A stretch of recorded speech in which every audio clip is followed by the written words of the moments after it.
हो जाएगा। चलो देखो आगे। वहाँ से प्रोजेक्ट का नंबर ज़्यादा दे देते हैं।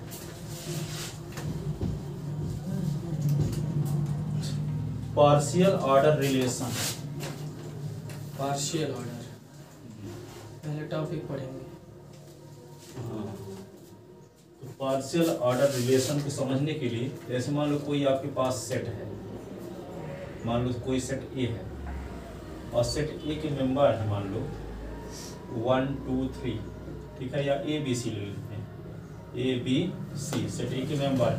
हाँ सर। तो all subset of set A, all सब सेट ऑफ सेट ए क्या होंगे? नंबर फर्स्ट ए होगा, बी होगा, सी होगा, ए बी होगा, बी सी होगा, सी ए ए सी सी ए और ए बी सी और एक 5। इस सेट में कितने एलिमेंट हैं? 3, 2 की पावर 3 सबसेट बने, यानी 8 सबसेट बने कि नहीं? 1 2 3 4 5 6 7 8 सबसेट हैं। लिखते जाओ सर। हाँ, अब इस जो सबसेट का है उसका एक कलेक्शन बना दें जिसमें सब सेट ए के सबसेट कंटेन, ठीक है। तो इसको कलेक्शन को हम कहते हैं पावर सेट ऑफ सेट ए, इसको पी ऑफ सेट ए से डिनोट करते हैं, ठीक है। किसी सेट के सबसेट के कलेक्शन को power set of set that set कहते हैं ना, उस सेट के पावर सेट को डिनोट कहते हैं। हाँ। एक कोई सेट है तो उस सेट के जितने सबसेट हैं तो सभी सबसेट का जो कलेक्शन होता है वो उस सेट का पावर सेट कहलाता है। पावर सेट होता है, उस सेट का पावर सेट कहलाता है, ठीक है ना। अब पावर सेट में यदि सबसेट का रिलेशन है, एक रिलेशन क्या है? सबसेट। तो सबसेट का रिलेशन ऐसा रिलेशन है, यदि मान लो इसका सेट पावर सेट का कोई सबसेट ले लेते हैं इस प्रकार का, मान लो A1 एक सेट है और A2 दूसरा सबसेट है। तो यदि A1 सबसेट है A2 का और A2 सबसेट है A1 का, तो A1 is equal to A2 हो जाए, A1 is equal to A2 हो जाए, ठीक है। इसका मतलब क्या है कि A1 और A2 के बीच रिलेशन R हो और A2 और A1 के बीच रिलेशन R होते तभी पॉसिबल हो जब A1 बराबर A2 हो। ऐसे रिलेशन को कहते हैं एंटी सिमेट्रिक रिलेशन। क्या कहते हैं? Anti symmetric relation. जैसे वहां पे सिमेट्रिक में क्या रिलेशन में क्या होता था कि x और y के बीच में दियार रिलेशन हो, हाँ। तो y और x के बीच में भी दियार रिलेशन हो, ऐसी कंडीशन में रिलेशन R को कहते थे सिमेट्रिक। हाँ। लेकिन यदि x और y के बीच में R रिलेशन हो और y और s के बीच में R रिलेशन हो तो s is equal to y हो जाए, तब ये रिलेशन R को कहते हैं एंटी सिमेट्रिक रिलेशन। क्या कहेंगे? एंटी सिमेट्रिक रिलेशन, ठीक है। उसमें s और y के बीच में R रिलेशन हो तो y s के बीच में भी R रिलेशन हो तब रिलेशन R को कहेंगे सिमेट्रिक।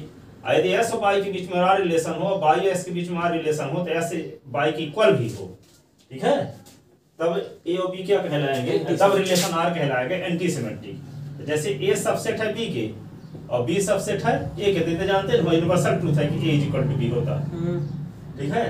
तो यहाँ सबसेट है, पावर सेट में सबसेट का जो रिलेशन होगा वो एंटी सिमेट्रिक रिलेशन होता कि नहीं होता?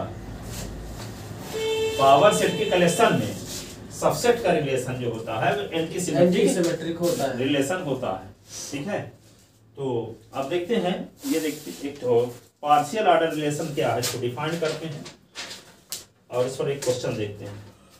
Define partial order relation with example. Find define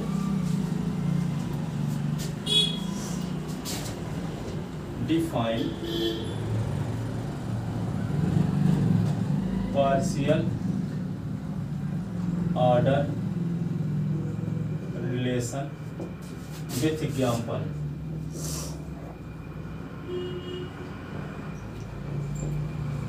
Define partial order relation with example. Partial order relation को डिफाइन करना। तो लिखो definition. partial order relation, partial order relation. A relation R, a relation R on a set X, on a set X is called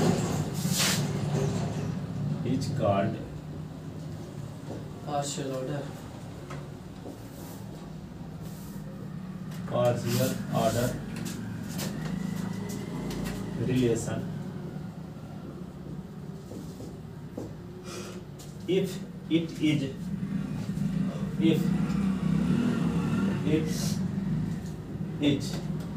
it is number first reflexive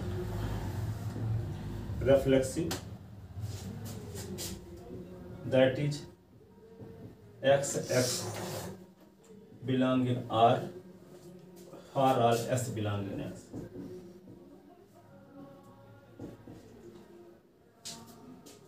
दूसरा क्या है?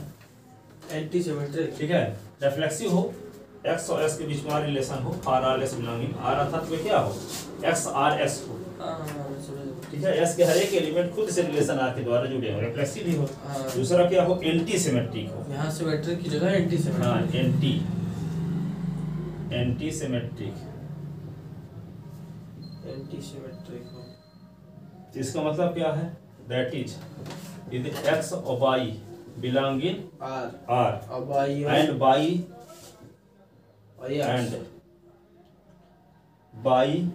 x belong in R, y और x belong in R, तो x बराबर तो implies x is equal to y होना चाहिए। उसमें ऐसा नहीं था, ax y में बिलोंग कर जाए और y x में बिलोंग कर जाए, बस। हाँ, उसमें ऐसा था। अब ट्रांजिटिव थर्ड में, तीसरा ट्रांजिटिव तो पता है। transitive that is x or y belong in R and yz belong in R, yz belong in R, they implies x और z belong in R। यदि x और y के बीच में R रिलेशन हो, y z के बीच में R relation हो, तो x और z के बीच में भी R रिलेशन हो। Example: in the set of real number,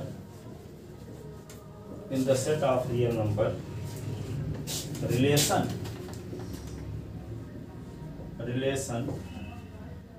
less than or equal, less than, जैसे आप ये पढ़े ना हो, A is less than or equal B हो, B less than or equal A, तो एज इक्वल टू बी होता है। हाँ, थ्योरम आ चुकी है कहीं पीछे।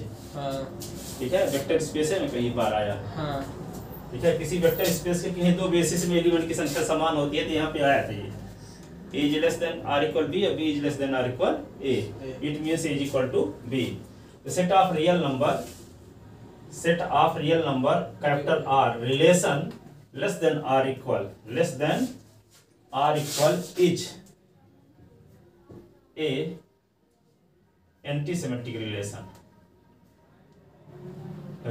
Partial order is a partial order relation.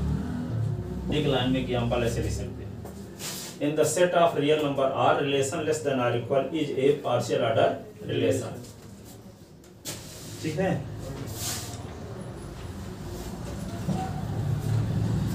because this relation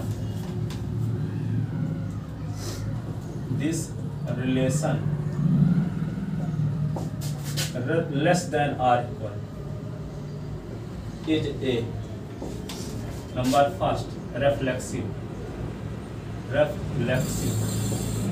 for all a belonging R real number, a is less than or equal a is less than or equal a,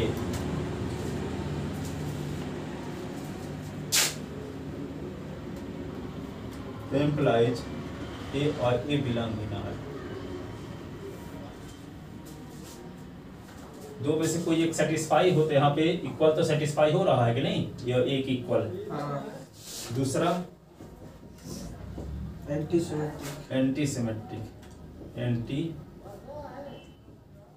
symmetric for all A और B belong in R if A is less than B and B is less than A, implies A is equal to B. If A is less than B or B is less than A, A is equal to B. होता कि नहीं होता? A B belong in R के लिए A B से हो दोनों बराबर, ट्रांजिटिव दिखाना। तीसरा ट्रांजिटिव रिलेशन, ठीक है। तो फॉर ऑल A B और C belong in R, let A or B belong in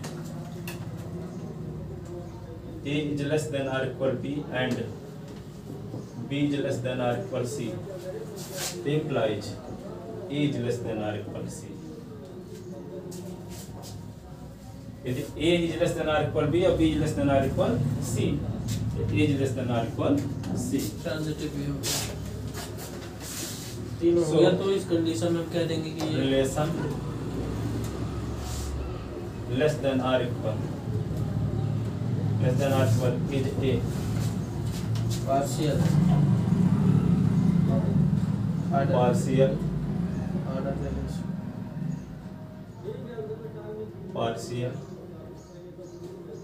order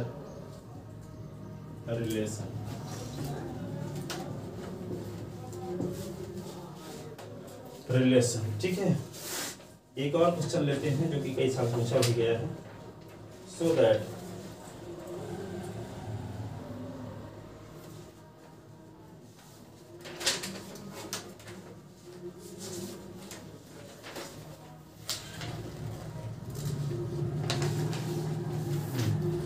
question लेते हैं।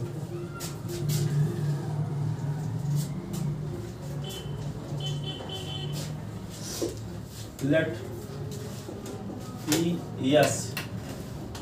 be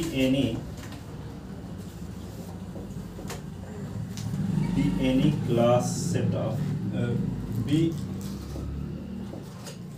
power set of set A, power set of set A। PS कोई power set है set A का, set S का है ना, power set of set S, ठीक है। prove that the relation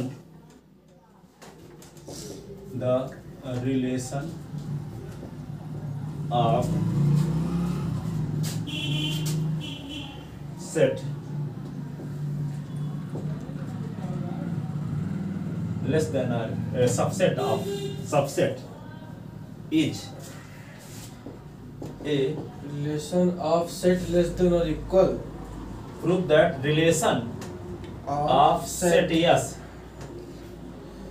S नहीं, relation एवर लिखे देना है ना, relation subset is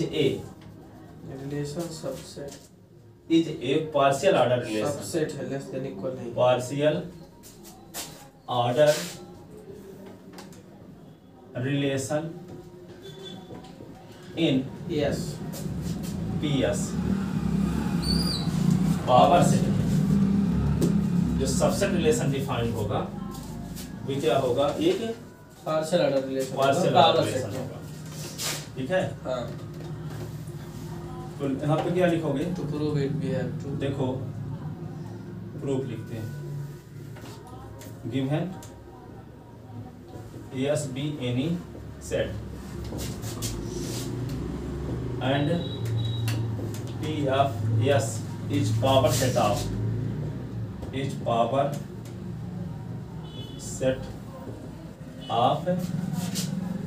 S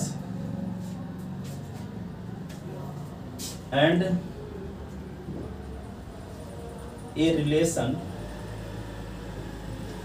subset defined on PS, then we have to prove that. Then we have to prove that this relation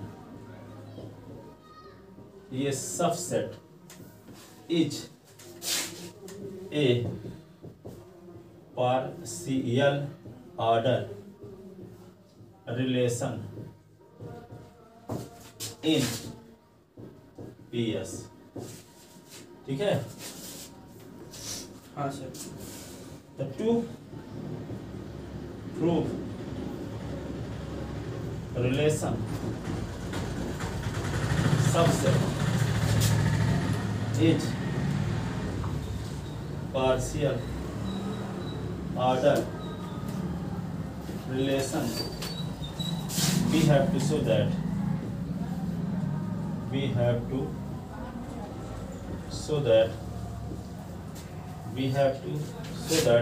this relation is number first क्या reflexive, number first reflexive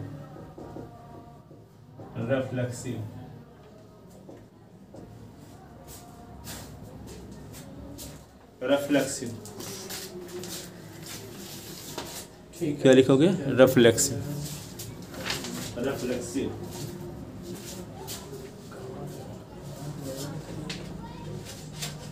ठीक है। जी sir. for each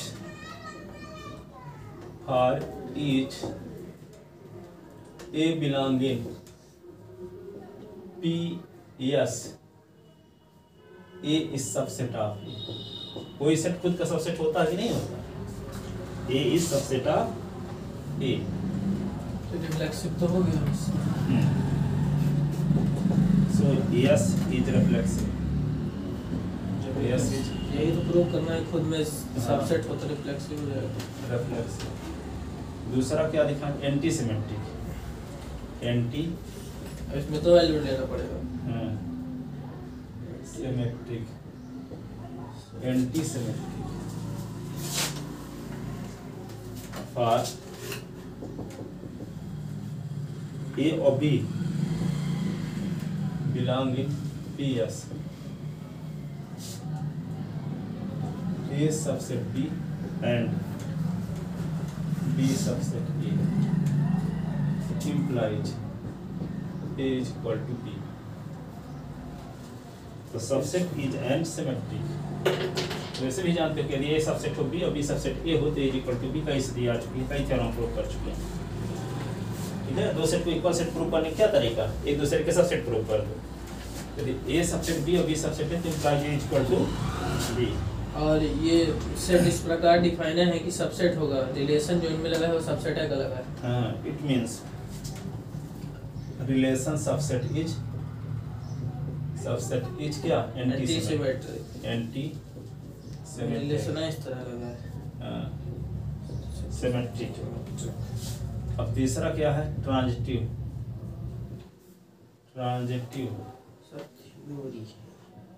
relation.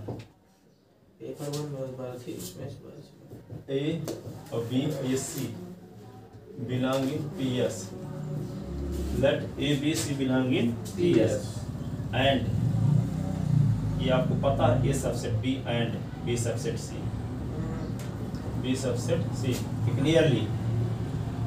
Clearly A subset C अनिवार्यता होगा।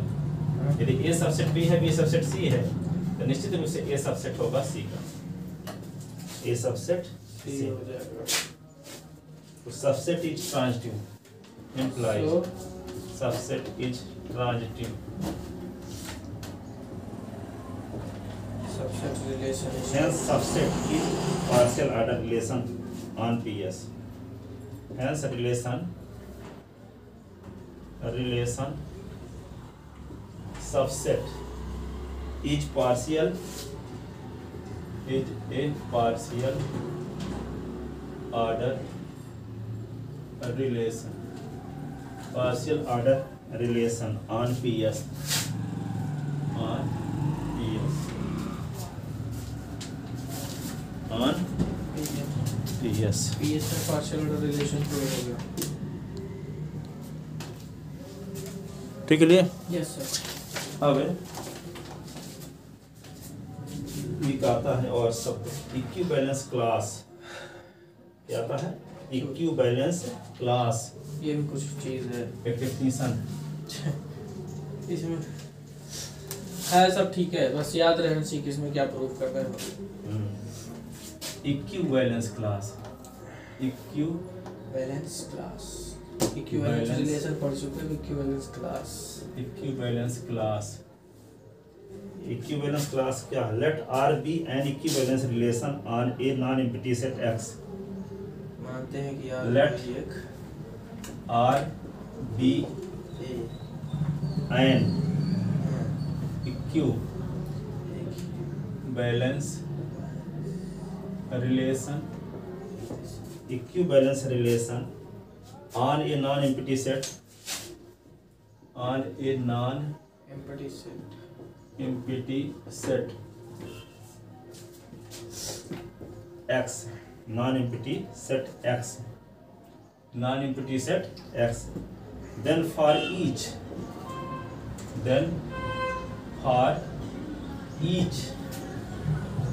small x belonging capital X, the set of all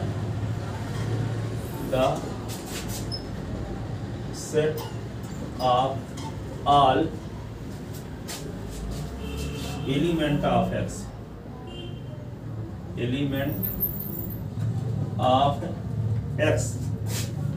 all element of X equivalent to X, equivalent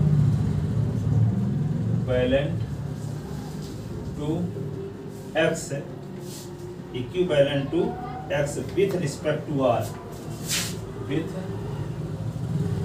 respect to R, with respect to, लिख ले? Yes sir, with respect to R is called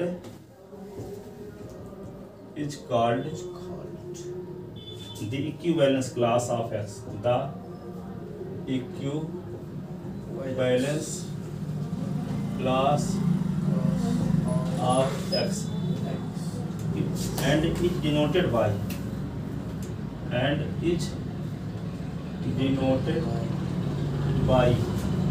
X को long bracket के अंदर लिख देते हैं, bracket. इसका मतलब ये हुआ y बिलोंगिंग X, S के उन y एलिमेंट का कलेक्शन जो y और X के बीच में इक्विवेलेंस रिलेशन R, ठीक है, या S comma y belonging R, that is X और y के बीच में इक्विवेलेंस रिलेशन R। तो उन y एलिमेंट का कलेक्शन जिन y और S के बीच में इक्विवेलेंस रिलेशन हो, तो उन y एलिमेंट का जो कलेक्शन होगा वो क्या कहलाएगा? Equivalence class of X। R को एक इक्विवेलेंस रिलेशन है नॉन एम्प्टी सेट X पर। हाँ, कैपिटल S का इक्विवेलेंस क्लास क्या कहलाएगा? इसको हम लॉन्ग ब्रैकेट S से डिनोट करेंगे, और S के उन एलिमेंट का कलेक्शन जो एलिमेंट और S के बीच में इक्विवेलेंस रिलेशन R, ठीक है। X तो लिखवे करोगे, ठीक है, X लिखे और कोई एलिमेंट लिए y1, और X और y1 के बीच में रिलेशन कौन सा है? Equivalence relation. तो y1 क्या होगा? इसका एक एलिमेंट हो जाएगा। अब y2 और S के बीच में भी रिलेशन R, इक्विवेलेंस रिलेशन हो, तो y2 भी क्या होगा? इसका एक मेंबर हो जाएगा। जो एलिमेंट, जैसे मान लो यहाँ पे X और R, y1, XR, y2, XR, y3, XR और y4, तो यहाँ पे X कहलाएगा इन एलिमेंट का collection y1, y2, y3, y4, ठीक है। और ये y1, y2, y3 सब X के मेंबर हैं। इसके मेंबर हैं S के। एक एलिमेंट हम कोई अपनी इच्छा से ले लिए X है, अब एस का इक्विवेलेंस क्लास बनाना चाहते हैं, तो एस का इक्विवेलेंस क्लास बनाने के लिए एस के इक्विवेलेंस क्लास में वे सभी एलिमेंट होंगे कैपिटल एस के, जो एलिमेंट ऑफ एस के बीच में कौन सा रिलेशन हो, equivalence R relation, equivalence relation हो। तो ऐसे एलिमेंट का जो कलेक्शन होगा वही एस का कहलाएगा इक्विवेलेंस क्लास। ठीक है, तो आर क्या है, इक्विवेलेंस रिलेशन है किसी सेट एस में, तो कैपिटल एस के और स्मॉल एस क्या है, कैपिटल एस का एक मेंबर है, फिक्स एलिमेंट है कोई। ठीक है, तो एस का इक्विवेलेंस क्लास जिसको हम डिनोट करते हैं ये एस लिख देंगे लॉन्ग ब्रैकेट। ठीक है, अब ऐसे एलिमेंट का कलेक्शन होगा कैपिटल एस के, ऐसे एलिमेंट बाई का कलेक्शन होगा जो बाई और एस के बीच में रिलेशन आर हो, बाई और एस के बीच में क्या हो, रिलेशन आर हो। ठीक है, तो ऐसे एलिमेंट का कलेक्शन कहलाएगा एक्स का इक्विवेलेंस क्लास, एस का इक्विवेलेंस क्लास। यदि हम y1 एक एलिमेंट लेते हैं कैपिटल एस का, किसका लेते हैं, कैपिटल एस का, और y1 और s के बीच में रिलेशन r है, और r क्या है, इक्विवेलेंस रिलेशन, अर्थात तीनों कंडीशन को फॉलो करता हो। ठीक है ना, तो यहाँ पे s और y2 के बीच में रिलेशन r क्या हो, इक्विवेलेंस रिलेशन हो, x और y3 के बीच में r क्या हो, इक्विवेलेंस रिलेशन हो, x और y4 के बीच में रिलेशन क्या हो, इक्विवेलेंस रिलेशन हो। तो y1 y2 y3 y4 element का जो कलेक्शन होगा वही x का कहलाएगा इक्विवेलेंस क्लास। वही लिखा गया कैपिटल S के उन y एलिमेंट का कलेक्शन जो y और S के बीच में r रिलेशन हो, जबकि r क्या है, इक्विवेलेंस रिलेशन है, मतलब रिफ्लेक्सिव भी है, सिमेट्रिक भी है, ट्रांजिटिव भी। ठीक है, तो कैपिटल S तो उन्हीं y एलिमेंट्स का कलेक्शन जो कैपिटल X में जाएगा वो उसका इक्विवेलेंस क्लास हो जाएगा। हाँ, क्या है, r क्या है, एक इक्विवेलेंस रिलेशन है किस सेट में, कैपिटल एस में, कैपिटल एस में, और कैपिटल एस का स्मॉल एस कोई फिक्स एलिमेंट है जिसका हमें इक्विवेलेंस क्लास निकालना। ठीक है, तब कैपिटल एस के उन एलिमेंट बाई का कलेक्शन जो बाई एस के साथ, जो बाई और एस के बीच में रिलेशन आर हो, जबकि आर क्या है, इक्विवेलेंस रिलेशन। तो जो बाई ऐसा ले, बाई के साथ में y1 y2 बहुत सारे एलिमेंट होंगे, एक एलिमेंट नहीं होगा, बहुत सारे एलिमेंट होंगे, तो वो सभी एलिमेंट का जो कलेक्शन होगा वो क्या कहलाएगा, एस का इक्विवेलेंस क्लास कहलाएगा। ठीक है, हां, वो एक्स की इक्विवेलेंस क्लास कहलाएगी। जैसे इंटीजर नंबर के सेट में, इंटीजर नंबर के सेट में मल्टीपल ऑफ 5 रिलेशन जो होता है, इक्विवेलेंस रिलेशन होता है, हम जानते हैं।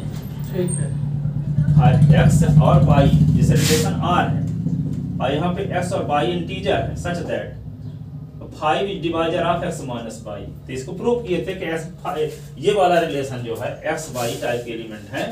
ठीक है, और जहाँ x y r में वे ऑर्डर पेयर हैं, यदि x माइनस y 5 से डिविजिबल है तो वह r का मेंबर है। तो ये इसको दिखाए थे कि ये रिलेशन क्या होता है, इक्विवेलेंस रिलेशन होता है। ठीक है, x माइनस y जब 5 से डिविजिबल है तो s माइनस y क्या होगा, मल्टीपल होगा, 5 का मल्टीपल नंबर होगा। तो मान लेते हैं 5m होगा। हाँ, तो इसको क्या लिख सकते हैं, 5m। तो यहाँ आएगा y को उधर ले जाओ तो s इज इक्वल टू होगा 5m plus y, 5m plus y। ठीक है, अब कोई एलिमेंट लेते हैं, जैसे मान लो 6 ले लेंगे, 6 कौन सा ले लेंगे, नहीं इसको भी एग्जांपल पर भी सेट नहीं है मेरा। ये समझ में आया कि नहीं आया, डेफिनेशन तो समझ में आ रही है ना कि r क्या है, कैपिटल S पर एक इक्विवेलेंस रिलेशन है। ठीक है, और x क्या है, कैपिटल S का एक फिक्स एलिमेंट है, कैपिटल S का एक फिक्स एलिमेंट है।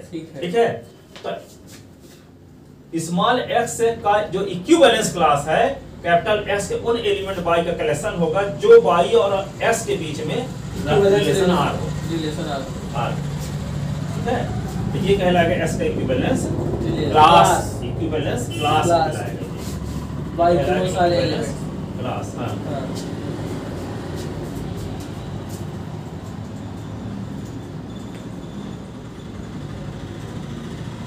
ठीक है, इसका सेट करके एग्जांपल भी बताएंगे, बस इतने पर हुआ।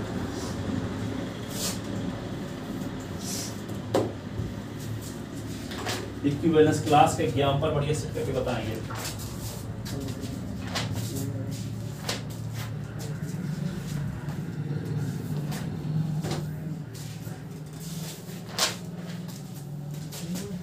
इक्विवेलेंस क्लास क्या है?